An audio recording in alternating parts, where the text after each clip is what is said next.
Of course, Tuesday night, it is the big clash between Rishi Sunak and Keir Starmer.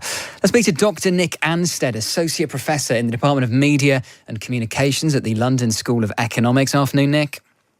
Hello. What are you expecting on Tuesday night? I mean, Sunak and Starmer, they're not necessarily the most charismatic performers, but do you think we will see fireworks?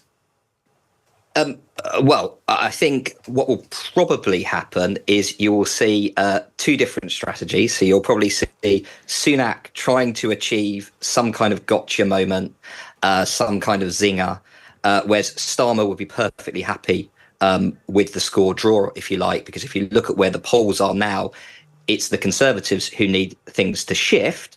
And that's obviously why they, I think, at the outset of these negotiations proposed no fewer than 6 debates.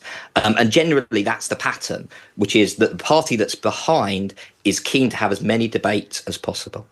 Is it right that TV debates have become so prominent in our campaigns?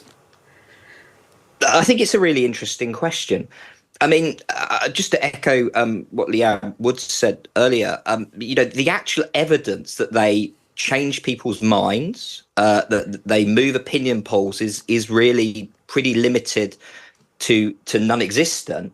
But that said, they maybe have other effects that might matter. So political scientists will maybe talk about things like activation effects. In other words, they may engage people to do things that they otherwise wouldn't do, such as go out and vote or to campaign or leaflet or things like that.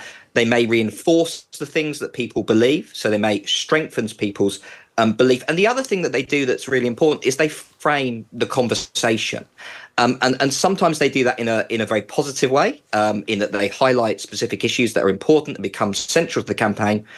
But at other times they can conceal things that are very important. It was interesting that you were reminiscing in that earlier interview about the 2015 debate.